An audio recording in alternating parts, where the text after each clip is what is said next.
tenemos esta tesis. En materia de prueba, que como antes les he dicho, seguramente desde el punto de vista cuantitativo, la mayor parte de los razonamientos que tiene que hacer un juez es en materia de prueba. En materia de prueba, el papel de la teoría de la argumentación jurídica consiste fundamentalmente en aclarar nociones básicas y en advertir sobre la comisión de una serie de errores frecuentes. Bueno, que lo que se puede decir en materia de prueba sea más bien negativo, cuáles son los errores que conviene no cometer, no quiere decir que no sea importante. La teoría de la argumentación, diríamos, en esta materia. Lo que quiere decir con esto es que hay un aspecto de manejar adecuadamente ese tipo de argumentación, pues que no es cuestión de teoría, sino más bien cuestión, digamos, de práctica. O sea, con algunos elementos teóricos que no se pueden desconocer, el buen juez, el buen jurista, es capaz de argumentar competentemente sobre estos problemas de prueba. El primero de los errores que se ha cometido es precisamente el de no haber sido consciente de la importancia que tenían estos problemas. Tiene que ver con la primera tesis.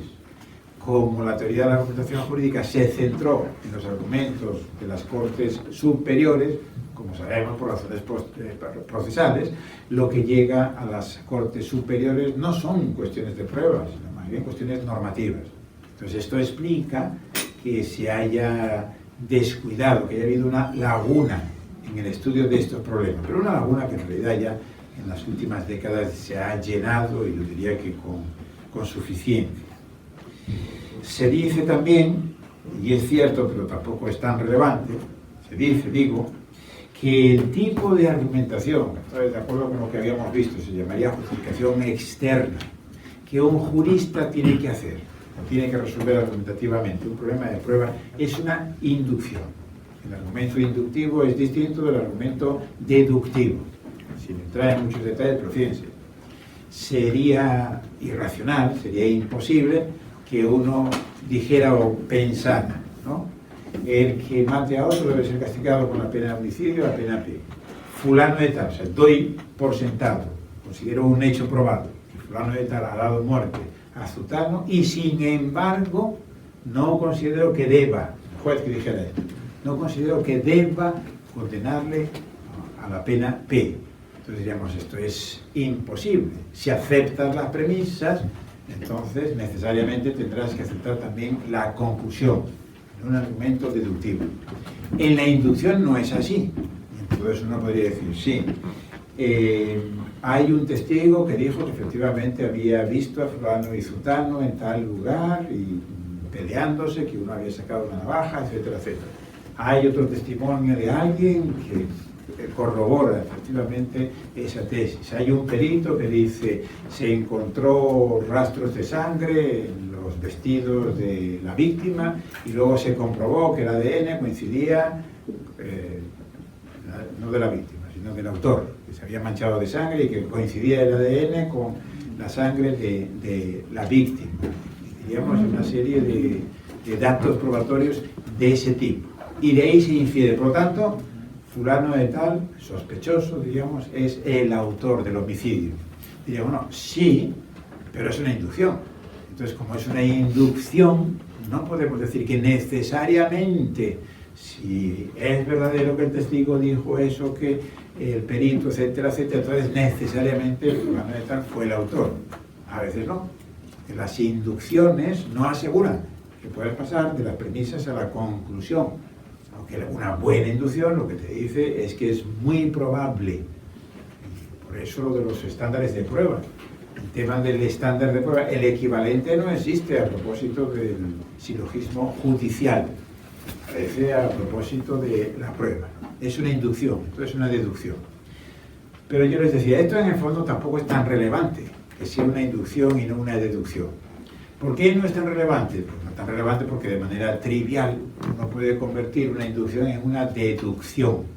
Basta con que le añada una premisa adecuada. De esto a lo mejor tengo que pararme un momento para explicar lo que quiero decir con este asunto, porque eso ha dado lugar también a cierta confusión. A partir de aquí muchos juristas han dicho sobre las inducciones, o sea, en materia probatoria, uno nunca puede estar tan seguro como lo está cuando se trata de... ¿Se oye? Sí, no, nunca puede estar tan seguro como lo estaría cuando hace un silogismo. Y entonces aquí se infiere epistemológicamente, desde el punto de vista de la teoría del conocimiento, de si es o no verdadero, una deducción nos da mucha más seguridad de lo que nos da una inducción.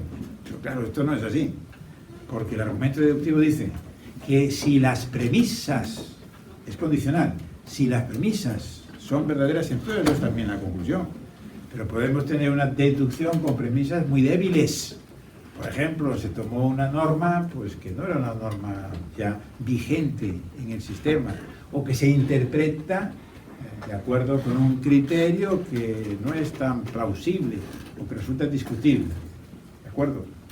Y mientras que en el caso de una inducción, también podríamos convertirlo en una deducción, si añadimos una premisa que dice, bueno, y siempre que se den, ¿verdad?, los elementos probatorios X, Y, etcétera, entonces necesariamente es que fulano de tal es el autor del homicidio. La convertimos en una deducción, pues claro, tenemos el mismo problema. Pero ¿hasta qué punto estás seguro de esa premisa general? Eso le hemos llamado una máxima de experiencia. Por las caras que me ponen veo que a lo mejor no está del todo claro lo que acabo de decirles, pero luego podemos tener la oportunidad de, yo voy a decir, de oscurecerlo un poco más, ¿no? Esperemos que no. Pero creo que es un tema importante, ¿no? Bueno, y luego, aunque la prueba, si se quiere, es la parte de la teoría de la argumentación en la que el derecho más se abre hacia la ciencia, hay como una analogía obvia, ¿verdad?, entre el razonamiento de un científico y el razonamiento de un juez, de un fiscal, de un abogado, para tratar de demostrar que ocurrió tal y cual cosa. Pero también hay diferencias muy importantes. La más importante es que el razonamiento jurídico es un razonamiento institucional.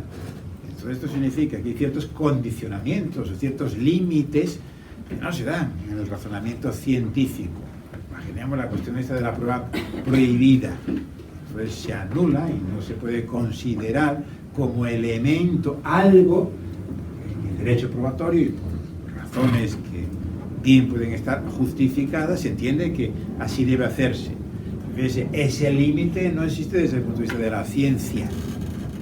Si pensáramos en el equivalente de la ciencia, que no serían las ciencias naturales que expresan normas, sino lo que se suele llamar las ciencias ideográficas, o sea, la historia, por ejemplo, la ciencia que trata de reconstruir un hecho del pasado.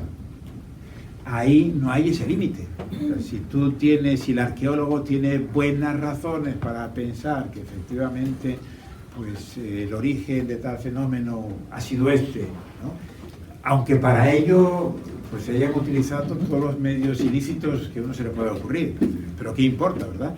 ¿Será verdad o no, con independencia de que haya sobornado no sé quién para que haya logrado tener esa información? Mientras que, como les digo, en el caso del derecho, los elementos institucionales son máximamente importantes.